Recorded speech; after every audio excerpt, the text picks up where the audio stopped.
Well, welcome to the news desk at Bulverde Baptist Church. As we begin our reopening our services, there's a few questions that people have had, and so I'm going to brought in an expert this afternoon to answer all of your questions. I'm going to ask him a few questions, and he's going to answer them. Hopefully it'll serve you guys as we look at coming back to church on May 31st. First question. These are questions that we've gotten from people. Maybe or maybe not. I'm not sure. Maybe not. Yeah, who knows? We could have made these up. The jury's still out. First question is, can we add couches to the auditorium, bring our pets, I added that part, and eat breakfast during worship? Yeah, I think most people have really loved the opportunity to do church in their home.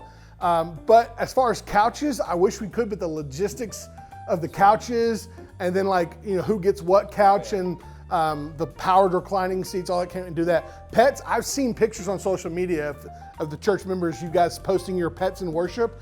They're non-participatory. They have not, I've seen them fall asleep. I've seen them get up and walk around during the message. We just don't need that kind of distraction in church. So leave your pets at home. As far as the breakfast goes, I really feel like the best scenario to do is if you've got a really good recipe for some breakfast sausage or bacon or homemade biscuits, if you just put that in a to-go platter or a Ziploc bag and bring it to church for Darren and I, we would appreciate that. We'll take that as an offering. So that being said, corn tortillas for me. I'm down with that. Corn tortillas. Okay. Just whatever. As long as it's homemade, we're down with it.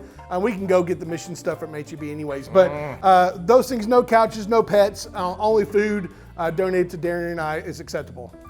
And we're going to be doing some things different. It's just try to protect and be as safe as we can. Another question we've gotten are we going to be doing small groups at this time? And if not, when do you suspect we'll get back into small groups? Well, we're not going to do small groups for sure for the first 2 weeks. We're looking to hopefully getting back to small groups on June 14th. However, this is a moving target and I'm not that great of a shot. So we're going to do our best to see how things come about on the 31st and June 7th, just to see, how amount of people are going to do. We want to practice the social distancing the best we can. I mean, we're 6 feet apart right now, so that's really good. The idea is the fact that we want to be able to create a safe environment for our church members as much as possible. And some of our Sunday school classes and small groups have really kind of grown over the last year. We experienced a 27% growth in our church over this last year, and small groups and in worship attendance. And so is that going to translate? We really don't know, but is it really smart to put 50 people back in a small room again? Probably not. So we're going to kind of weigh in on how many people are coming back. Maybe we move into the gym. Maybe we move people into the foyer. Maybe we have a couple outdoor classes. We really don't know, but we would love to come back on the 14th, and that's what we're shooting for. But again, like I said, I'm not really that great of a shot, and this is a moving target. Next question. Masks or no masks? Well, who are we kidding? We're Baptists. We've been wearing masks at church for years. Masks or no masks? Just kidding. No. The truth is we want you to be as comfortable, as safe as possible. We want you to walk in. We're not going to be pharisaical about this. So if you see someone with a mask, you're not going to be pretending like you're better than them because you don't have a mask and God's going to protect you. And if you see someone not wearing a mask, that you're going to call them an idiot, so we're just going to be loving about this. We're going to let people wear it if they want to or not wear it if they don't want to.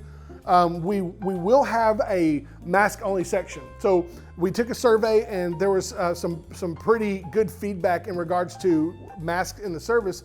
So we will have a side designated over by the baptistry for those who are wearing masks and want to sit by people only wearing masks. You can do that on that far left side. It'll be my left, your right as you come in. But the baptistry side, and then everything else is for people with or without masks. But we will have a mask only section. Well, in the past, we've had two services, 8:30 and 11. Right. We're going to change that up, coming back in to our reopening procedures. Why only one service? Simple fact is we've been recording midweek and we've been doing one-shot wonders this whole time. We just got used to it. So we're going to keep doing one service. Now, the reality is the trend right now with churches reopening are only having about 20 to 30% of their congregation coming back, at least for the first several weeks. And we just don't feel like it's necessary to have two services with about 50 to 75 people each in the service in an auditorium that can easily hold 750 people. We've got 650 seats right now. Even if we come back and a full second service looks around 320, we're still in that 50% capacity rate on that end. So we feel like we can walk into one service, even having a lot of people, and still be at a 50% rule. And plus, we've got another 100 chairs we can set up and put 750 and have more people spread out. And we just don't see the need, since we don't know how many people are coming back, to have two services based on this, what is predicted to be a pretty low number. And again, this is a moving target. We're gonna keep in one service as long as we need to, as long as we know we can comfortably put people in there and safely put people in the auditorium. But we really feel like one service will serve the church well and allow people to kind of feel like they're coming. I mean, nobody wants to come back to church in a 700, 800 seat auditorium and only have 30 people in there. That's not gonna be like coming back. So this will provide a little bit more energy and more familiarity to us. All right, with the social distancing, the washing your hands every 14 seconds, right, with hand sanitizers, and for the sake of not being awkward, what can we expect when we come into the service on May the 31st? Well, those who can remember back in March when we had our last service, it's going to look similar to that, meaning we're going to have one set of doors propped open. The other set are going to be done by our greeters, welcoming you into the building. There's no breakfast, no coffee. If you need to bring your own coffee into the service, that's fine with me, honestly. We'll notate you down on the list as willing to clean the carpets. When we come back, if we have a couple spills, we'll put you on the carpet cleaning crew. But some people just need their caffeine that bad. But we won't serve breakfast. We won't serve coffee. There won't be small groups. We won't pass a plate. We won't do a welcome. So it sounds like a lot of things we won't do. We're just trying to minimize. That's exactly right. We want families to sit together. We're not going to have like the youth section. We're not going to have, don't sit in, you may not be able to sit in your special seat.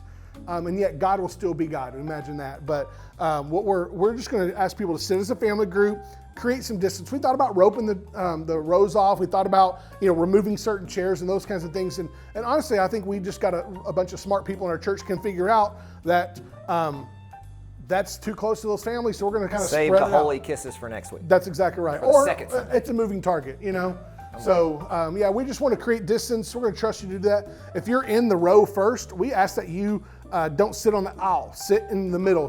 That way we can save the aisle for that family member who's got that young kid with them, because we won't have nursery. So that mom or dad that need to grab their kid in that holy headlock and drag them out of the service because it's been a while since they've sat in church or had to sit still in church. So my kids are used to sitting there with a bowl of cereal and a recliner and a blanket. That's going to be a little different for them. But just those things, we're going to have a hand washing and sanitization station for you to say that 10 times fast. Sanitization station coming in so you can clean your hands when you walk in. We'll have some signs telling you where to go and where not to go, those kinds of things.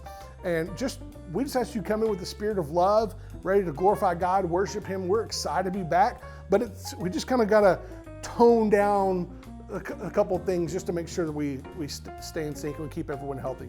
We hope that answers your questions from the news desk at Bulverde Baptist Church. This is Paul. I'm Darren, signing out. We'll see you May 31st.